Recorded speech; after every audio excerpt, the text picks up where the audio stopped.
The job of a modern CEO these days is much harder than it used to be, in my opinion. Lots of different economic factors, which we'll touch on in a minute. But the main reason for talking to you today is to nail that feeling that you get when you're handed that board pack.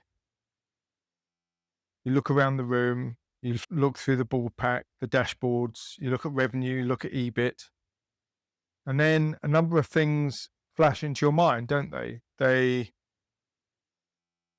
You're thinking, I wonder if anyone's going to ask me a question on a set of numbers that you weren't part of putting together. A set of numbers that were massaged, curated, pulled together, has your name on it. It's an uncomfortable feeling as you sit there thinking, I don't really know these numbers. And maybe you've convinced yourself you do, but you don't. But the good news is nobody else in the room and around that board table know the numbers either.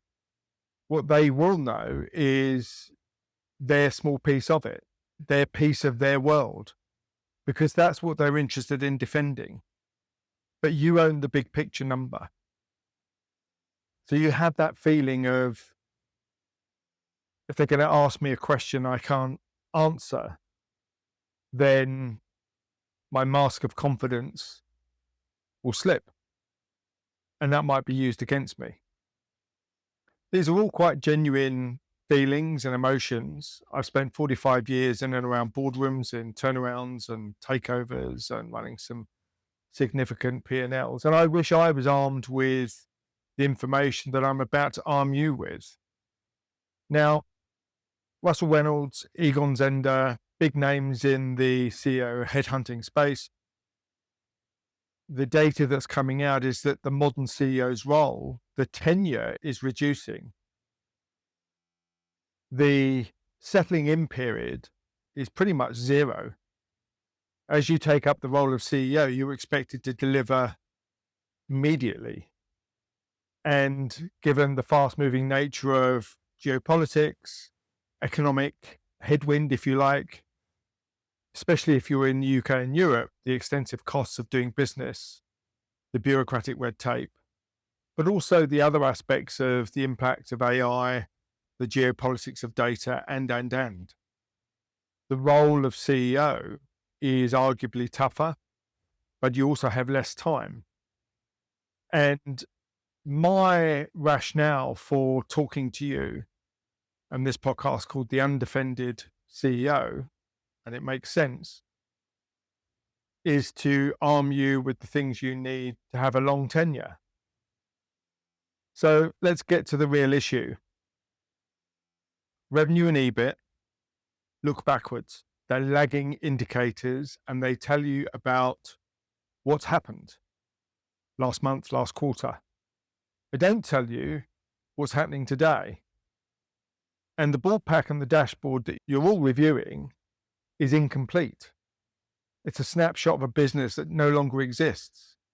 Even a pipeline, which is wishful thinking at best, looks backwards and lies forwards. And if you've used the CRM to put it together, it's more activity-based than fact and reality. Nevertheless, these numbers have your name on it. And two factors clearly here playing is, the first is, what are the numbers that matter? And it's not revenue and EBIT. So here's the thing. 80-90% of businesses are slowly dying. And a lot of people say, what are you talking about, Nick? Well, here's the thing. The machine that converts customer opportunity into cash in the bank slows, or in some cases stops completely. It has a name. It also has a feeling. As CEO, the business feels sluggish, heavy, slow to respond. And therefore, it doesn't feel right. You have that nagging feeling when you're laying in bed thinking, there's just something not right. And it's called a slow bleed.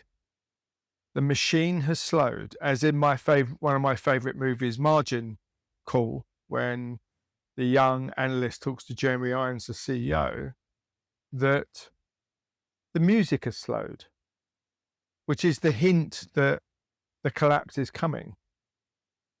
The other aspect of the feelings you're experiencing is that when the machine does slow, those instincts you're feeling are not wrong, they're absolutely right. And the slow bleed manifests first in sales.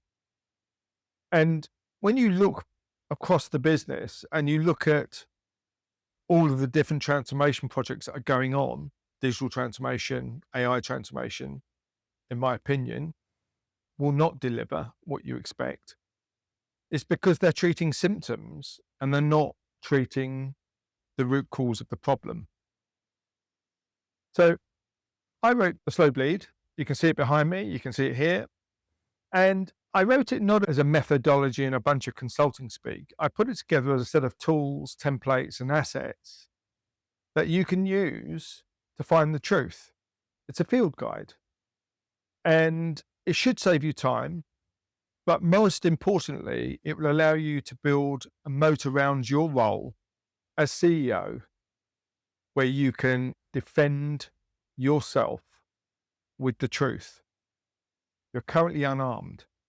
This book will arm you. Talk soon.